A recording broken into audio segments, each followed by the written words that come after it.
दोस्तों अगर आप भी चाहते हैं कि भारतीय टीम ही इस बार का एशिया कप जीते तो वीडियो को लाइक जरूर कीजिएगा। दोस्तों सांस रोक देने वाले अंतिम ओवर में 12 रन की दरकार थी। अक्षर पटेल ने मैच जिता ही दिया था, फिर कुछ ऐसा हो गया उनके साथ कि जीते हुए मैच को हार गया भारत।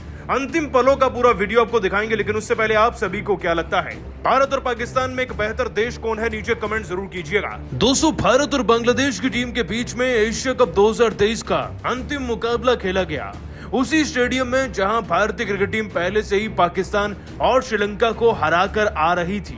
वैसे तो इस मुकाबले का कोई असर पॉइंट्स टेबल से लेकर फाइनल पर पड़ना नहीं था, उसके बावजूद भी यह मुकाबला तो होना ही था, क्योंकि दोस्तों ये सुपर 4 का अंतिम मुकाबला था और भारत और बांग्लादेश की टीम अपना अपना तीसरा मुकाबला खेलने के लिए इस मैदान पर उतरी।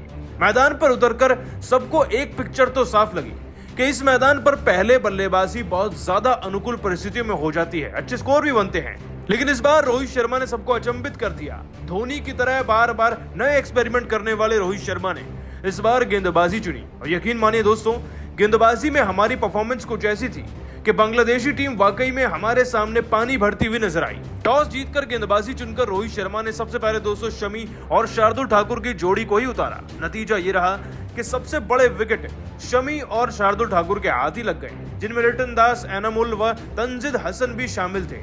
दोस्तों 25 पर हमने 3 विकेट कर दिए थे। हालांकि कप्तान शाकिब अल हसन 85 गेंदों में 80 रन की पारी खेल गए और हृदय नाम के खिलाड़ी भी 54 रन चढ़ गए और जाते जाते जो नसूम अहमद की 44 रन की पारी थी ना, वो इस टीम की इज्जत को बचा गई, वरना विकेट तो लगातार हमें मिल ही रहे थे। और दोस्तों पारी का 48वां ओवर आते हुए 238 पर 8 विकेट हो चुके थे और 50 ओवर खत्म होते हुए ये बांग्लादेश की टीम 265 पर पहुंची। मतलब कि जीत के लिए हमें 266 रन चाहिए थे। वैसे मैदान के लिहाज से लक्ष्य कोई बहुत ज्यादा बड़ा नहीं था, लेकिन अगर आपके कप्तान 0 पर आउट हो जाएं, तो हर एक छोटा लक्ष्य भी बहुत बड़ा लगने लगता है। दोस्तों रोहित शर्मा पहले ओवर की दूसरी गेंद पर ही आउट हो गए थे। आपको बताएं दोस्तों कि रोहित शर्मा 0 पर कैच आउट हुए, जहां हसन शाकिब ने उनका कैच पकड़ लिया था। लेकिन अभी तो भारत को एक और झटका लगना था, तिलक वर्मा के रूप में। एक लंबे अरसे बाद मौका मिला, लेकिन तिलक जनाब उसे वसूल नहीं कर पाए। 5 रन पर आउट हो गए और इस तरीके 17 पर हमारे 2 विकेट हो चुके थे। दोस्तों इसके बाद केएल राहुल भी 19 रन बनाकर वो भी 39 गेंदों में आउट हो जाते हैं। उनके कैच आउट होते ही ईशान किशन भी आउट हो जाते हैं और भारतीय क्रिकेट टीम एकदम से 4 विकेट गंवाती है। लेकिन इस बीच एक ऐसा खिलाड़ी था जिसने पूरे मैच को पलट कर रख दिया। दोस्तों हम बात करें Prince of cricket Shubman Gill की। आज भले ही एक छोर से विकेट गिर रहे थे, लेकिन टीम को जिताने का जिम्मा एक छोर से एक खिलाड़ी ने उठाया हुआ था और वो थे दोस्तों शुभमन गिल। विराट कोहली को अपना इंस्पिरेशन मानने वाले शुभमन गिल ने आज बिल्कुल उन्हीं की तरह डिट्टो बल्लेबाजी करी। जहां एक तरफ बैक टू बैक विकेट्स गिर रहे थे, तो वहीं दूसरी तरफ शुभमन गिल के बल्ले से चौके व छक्के निकल रहे थे। 200 विकेट्स के बारे में तो हमने आपको बता दिया, लेकिन मुस्तफिजुर को दूसरे ओवर में बैक टू बैक गिल ने 2 चौके चढ़े थे। उसके बाद ये चौकों का सिलसिला आगे भी चलता रहा। पारी के 8वें ओवर में नसूम अहमद को ही गिल ने बैक टू बैक 2 चौके फिर लगाए और फिर पारी के 15वें ओवर में भी ये चौकों का सिलसिला ऐसे ही चलता रहा। पारी के 20वें ओवर में दोस्तों शुभमन गिल ने छक्का जड़कर मेहदी हसन के ओवर में अपना 50 भी पूरा कर लिया था और देखते ही देखते ये खिलाड़ी 69 गेंदों के अंदर 65 रन बना चुका था, 6 चौके 2 छक्के चढ़कर। दोस्तों गिल की ये पारी भारत को जीत की राह पर ले जा चुकी थी। हालांकि जीतने के लिए अभी भी हमें 157 रन चाहिए थे, लेकिन गिल की इस पारी ने वाकई में दिल जीत लिया था, क्योंकि गिल ने ऐसी किलिंग परफॉर्मेंस दी जिसके आगे बांग्लादेश की टीम भी घुटने टेकती हुई नजर आ रही थी और अब तो सूर्या भी आ चुके थे उनका साथ देने। हालांकि दोस्तों आगे चलकर भारत के बैक टू बैक विकेट्स गिरते रहे, लेकिन अकेले शुभमन गिल चट्टान बनकर आज खड़े रहे और ऐसी पारी खेल कर गए हैं कि हर कोई याद करेगा उनकी इस इनिंग को। दोस्तों हमने आपको गिल के 50 के बारे में तो बताया ही, अब ये भी जान लीजिए कि चौके व छक्के जड़ते हुए गिल कब में कब 111 गेंदों में 93 रन पर पहुंचे और 114 गेंदों पर 6 चौके 4 छक्के चढ़कर 85 के स्ट्राइक रेट 97 रन पर पहुंच गए, किसी को पता नहीं चला। अब दोस्तों सूर्य कुमार यादव कहने को तो साथ देने लगे थे शुभमन गिल का, थोड़े बहुत रन भी बनाए, लेकिन झटका तब लगा जब सूर्य कुमार यादव तो आउट हुए ही, साथ ही साथ रविंद्र जडेजा भी कुछ खास नहीं कर पाए। दोस्तों सूर्य जहां 26 रन पर आउट हो गए थे, तो वहीं बात अगर रविंद्र जडेजा की जाए तो वो भी 7 रन पर चल दिए। अक्षर पटेल अभी मैदान में आए ही थे, लेकिन केवल एक चीज अच्छी हो रही थी और वो था शुभमन गिल का शतक। ये एक ऐसा शतक था जो बता रहा था सबको चिल्लाकर कि शुभमन गिल अकेले टीम को जिताने के लिए काफी हैं। और दोस्तों वाकई में ये पारी किसी जीत से कम थोड़ी थी।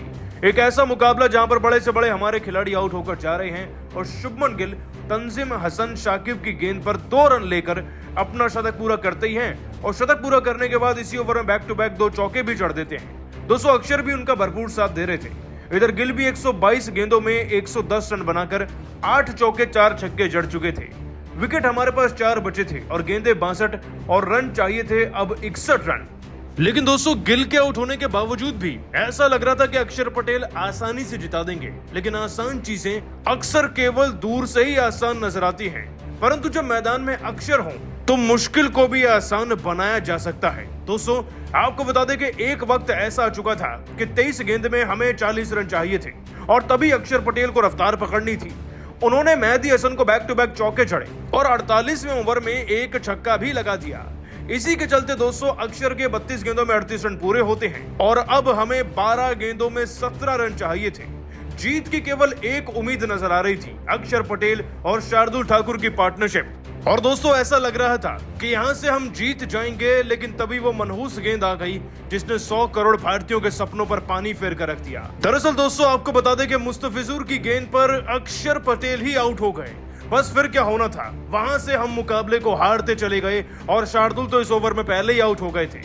दोस्तों अंतिम ओवर में 12 रन चाहिए थे। शमी ने चौका जरूर लगाया, लेकिन हम चाहकर भी इस मैच को जीत ना सके। 6 रन के अंतर से दोस्तों बांग्लादेश तो जीत गई, लेकिन इस जीत में 2 कमियां सामने आई हैं। एक तो ये कि जिस गेंद पर दोस्तों अक्षर पटेल आउट हुए उसे एक हाई फुल टॉस माना जा रहा है, जबकि उसे लो फुल टॉस बताकर 9 बॉल नहीं करार दिया गया। यदि ऐसा होता तो हम डेफिनेटली जीतते, तो कहीं ना कहीं बेईमानी तो हुई है।